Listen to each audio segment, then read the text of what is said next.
میں اللہ تعالیٰ کی پناہ مانگتا ہوں شیطان مردود سے۔ اللہ تعالیٰ کے نام سے شروع جو انتہائی مہربان اور بڑا رحم کرنے والا ہے۔ حامیم۔ قسم ہے اس واضح کتاب کی، بے شک ہم نے اس قرآن کو ایک بابرکت رات میں نازل کیا ہے، بے شک ہم اس کے ذریعے لوگوں کو ڈرانا چاہتے ہیں۔ اس رات کو حکمت پر مبنی فیصلے کیے جاتے ہیں، یہ فیصلے ہماری طرف سے ہی ہوتے ہیں، انہیں نافذ کرنے کے لیے رسولوں کو ہم ہی بھیجتے ہیں۔ ان کا بھیجنا آپ کے پروردگار کی طرف سے ایک رحمت ہے، بے شک وہ خوب سننے والا اور بڑے علم والا ہے۔ وہ آسمانوں، زمین اور ان دونوں کے درمیان موجود مخلوق کا پروردگار ہے۔ اگر تم واقعی یقین رکھنے والے ہو تو یہی بات سچی ہے۔ اس کے سوا کوئی معبود نہیں، وہ زندگی اور موت دیتا ہے اور تمہارا اور تمہارے آباء و اجداد کا پروردگار ہے، بلکہ یہ لوگ تو شک کرنے میں ہی مصروف ہیں۔ تم اس دن کا انتظار کرو جب آسمان باقاعدہ واضح دھواں لائے گا، لوگوں پر چھا جائے گا، در حقیقت یہ ایک دردناک عذاب ہوگا۔ پھر وہ کہیں گے کہ اے ہمارے پروردگار، ہم پر سے یہ عذاب ٹال دے، اب بے شک ہم ایمان لاتے ہیں۔ مگر وہ کہاں نصیحت لیتے ہیں، حالانکہ ان کے پاس ہماری طرف سے حقیقت بیان کرنے والا رسول بھی آیا۔ پھر انہوں نے اس رسول ہی سے منہ پھیر لیا اور کہا کہ یہ تو کوئی سکھایا ہوا دیوانہ لگ رہا ہے۔ ٹھیک ہے، ہم تھوڑا عذاب ٹال دیتے ہیں، مگر دیکھنا بے شک تم پھر کفر کی طرف ہی لوٹ جاؤ گے۔ ہم جس دن تمہاری سخت پکڑ کریں گے، دراصل اس دن ہم تم سے انتقام لیں گے۔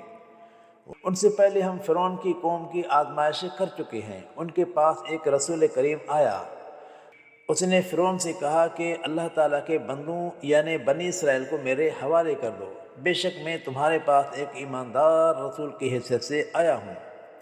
مزید کہا کہ اللہ تعالیٰ کے مقابلے میں سرکشی نہ دکھا، بے شک میں تمہارے پاس مضبوط دلیل بھی لایا ہوں، اور میں نے اپنے اور تمہارے پروردگار سے اس بات کی پناہ لی ہے کہ کہیں تم مجھ پر پتھروں سے حملہ آور ہو، اور اگر تم مجھ پر ایمان نہیں لاتے تو ٹھیک ہے، لیکن میرے آگے رکاوٹ تو نہ بنو، میں بنی اسرائیل کو اپنے ساتھ لے جاؤں گا۔ پھر اس نے اپنے پروردگار سے دعا کی کہ یا اللہ مدد کر، بے شک یہ بڑی مجرم قوم ہے۔ جواب ملا کہ بس تم میرے بندوں کو راتوں رات لے کر نکل جاؤ، یہ ذہن میں رہے کہ وہ لوگ ضرور تمہارا پیچھا کریں گے، اور پار کرنے کے بعد تم سمندر کو خشکی رہنے دینا، تمہارے بعد بے شک یہ لشکر اس میں غرق ہونے والا ہے۔ ان لوگوں نے کتنے ہی باغ اور چشمے اپنے پیچھے چھوڑے، فصل اور عالیشان محل بھی چھوڑے، اور وہ نعمتیں بھی جن میں بیٹھ کر وہ مزے کرتے تھے، سب ان سے چھین لی گئیں۔ اسی طریقے سے اس قوم کا اختتام ہوا، اور ہم نے ان کی تمام چھوڑی ہوئی چیزوں کا وارث دوسروں کو بنایا۔ پھر ان کے دکھ میں نہ آسمان رویا اور نہ زمین، انہیں تو ایک لمحے کی بھی مہلت نہ مل سکی۔ بے شک ہم نے بنی اسرائیل کو ذلت والے عذاب سے نجات دلائی جو فرعون کی طرف سے دیا جاتا تھا، بے شک وہ بڑا مغرور اور حد سے آگے نکلنے والا تھا۔ بے شک ہم نے بنی اسرائیل کو ان کی حالت معلوم ہوتے ہوئے بھی دوسری قوموں پر ترجیح دی، اور انہیں سری آزمائش والے معجزات دیے۔ بے شک یہ مکہ کے لوگ کہتے ہیں ہماری پہلی موت کے بعد اور کچھ نہیں ہے، اور ہمیں دوبارہ زندہ نہیں کیا جائے گا۔